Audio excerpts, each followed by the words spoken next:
Hello, I'm Gavin Hoey and you're watching another episode of Creative Lightroom. In this episode, I'm going to make my picture go black and white.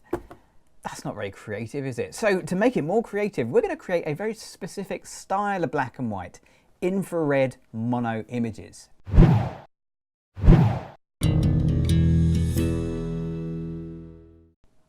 Now, infrared, well, back in the days of film, I used to use infrared film to get amazing black and white pictures.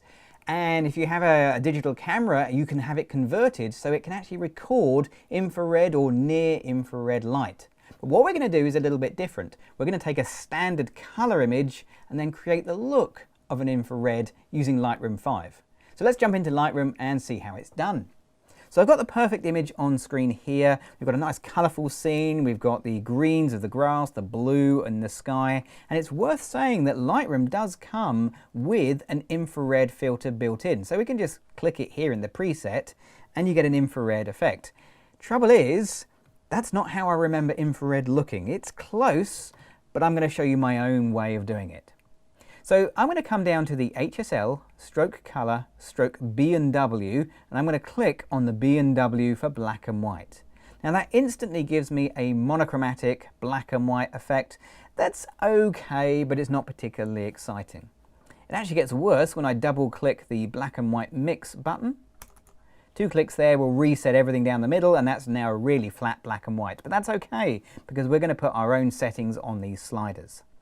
Now, black and white images had a few things that really made them infrared. So it wasn't just that they were black and white, it was that the greens would glow bright, that the blues would be really dark, and there'd be a sort of graininess to the whole film. And that's what we're going to recreate the look of now.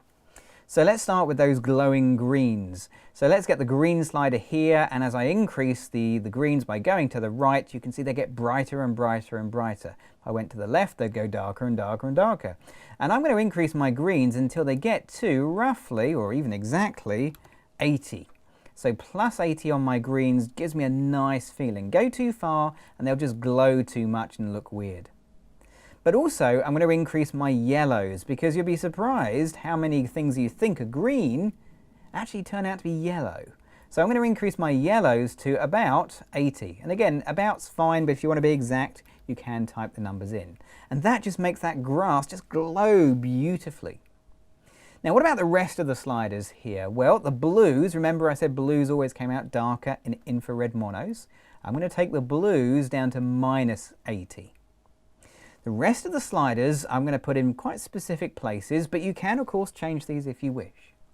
The reds I'm going to bring down to minus 80 or thereabouts.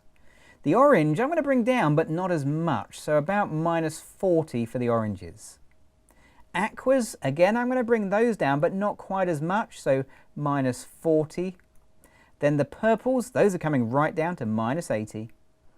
And also the magentas, they're coming down as well to about minus 80. See, there's a sort of a theme running through here. And if you look at the shape that I've made with those sliders, you can see how I've boosted the brightness of the yellows and greens, pulled back the blues and the reds, just to give me that nice infrared look that I really like.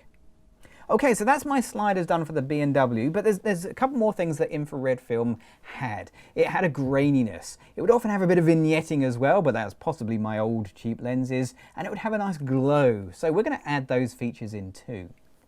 Now to do it, we're going to go down to the effects panel here, and on the effects panel, I'm going to come to post-crop vignetting, and I'm just going to vignette the edges about minus 25.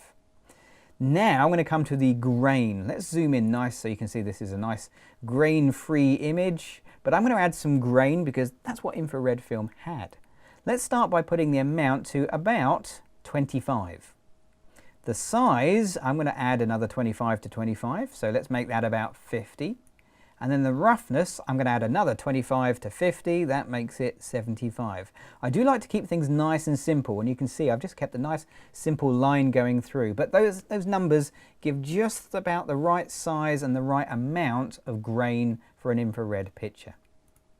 Okay, so that's the grain done and the vignetting done. What about the soft glow? Well, to create that, I'm going to go to the basic panel here, and then I'm going to change the presence, the clarity. Now I know what you're thinking, I'm going to boost clarity up, and much as I like doing that, in this case I'm going to pull it down about -25 or thereabouts. And that just gives a nice glow to the picture.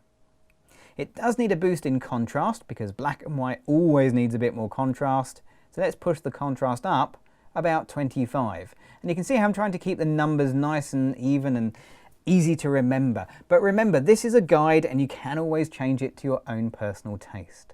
But there you go. There's my infrared black and white picture completed.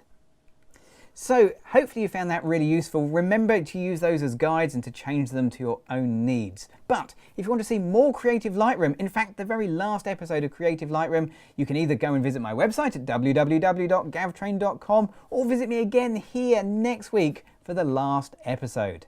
I'm Gavin Hoey. Thanks for watching.